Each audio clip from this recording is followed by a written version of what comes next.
Hello, everybody. Took me a little while to get my face on.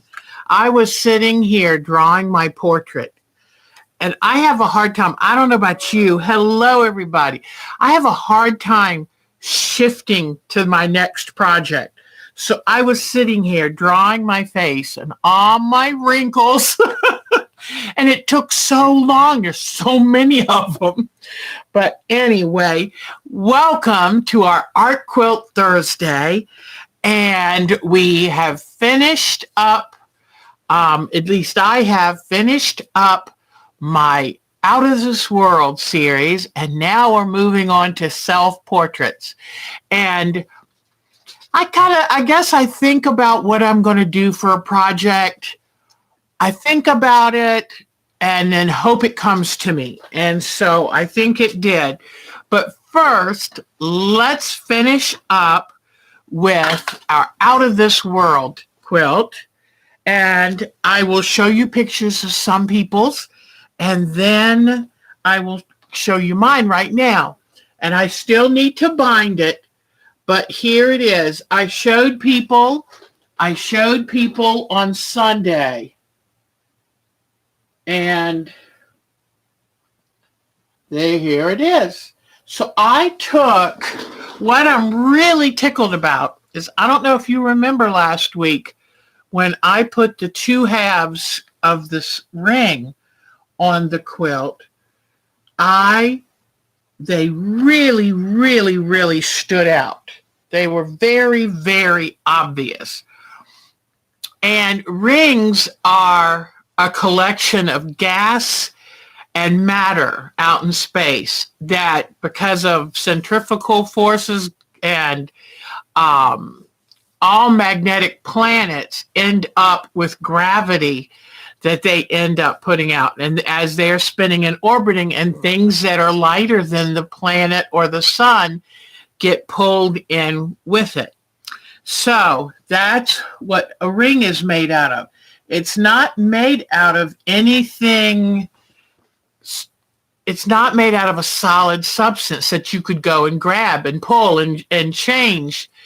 It is all gaseous and solid objects, small from the size of gravel to the size of moons, and that run around that body. So I took my ink tints and I tried to give it that translucent look.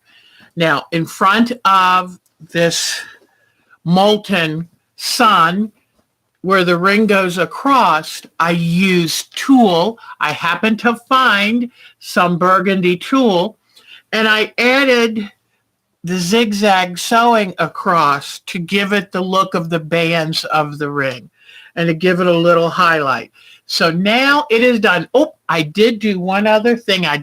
Don't think I brought them up, but I took my new, thank you to my daughter Becky, I got some new metallic gel, and they're permanent and they're made to be used with fabric.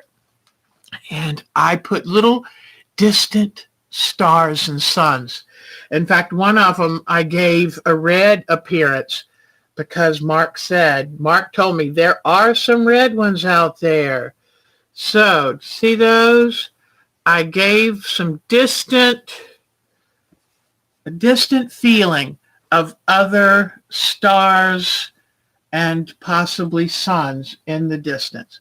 So, now all I need to do is put a label on this. And today I made my binding, but I haven't put it on there yet. It must be in my basket. I don't see it right off the top of my head, but I did make the binding for it. I made a narrow binding for this because I don't want the binding to be very noticeable. I want it to be minimal.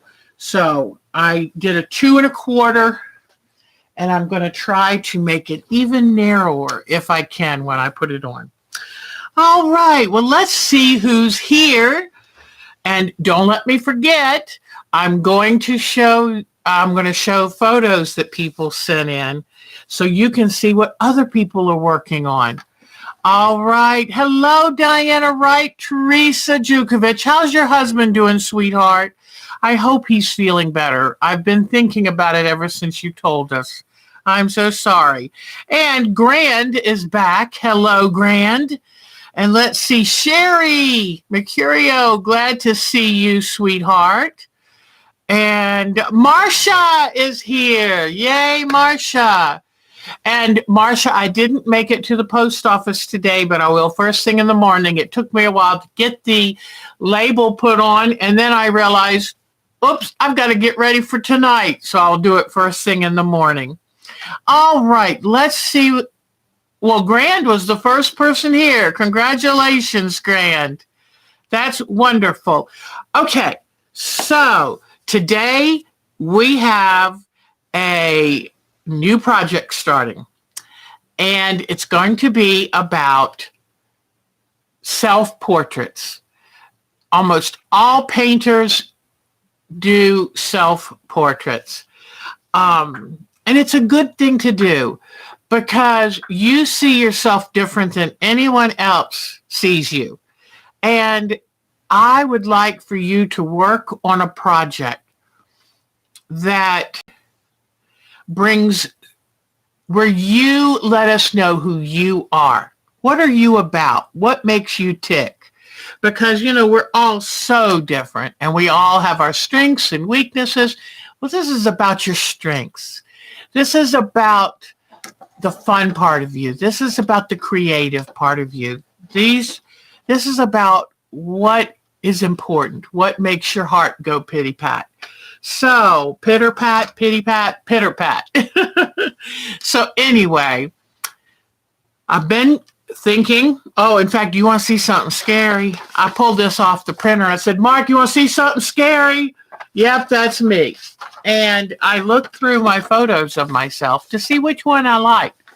I found a couple that I thought I looked better in than others, but this one I like because I think it shows what I most like about myself, which is my happy heart and my generous heart. So that's to me what this look says. So I'll show you what I'm doing with that. But, oh, who's leaving? Oh, okay, sweetheart. Take care. It's so good to see you, Diana. Mwah. See you Sunday, sweetheart. Okay, now, so find a picture of yourself or sit and look in the mirror and draw it if you're capable of doing that. Oh, new phone. That's right. Oh, good. Good job with your embroidery line art. You know what? I'm learning about line art. This was done by a very talented young man named George, and it is his two dogs. And I'm going to be, and this is what I assume you mean by line art, and I'm going to turn this into a quilt, an art quilt, and see what I can come up with colors and fabric and ideas. But I just was wondering, Grand, if that kind of, you know, is this what they refer to as line art?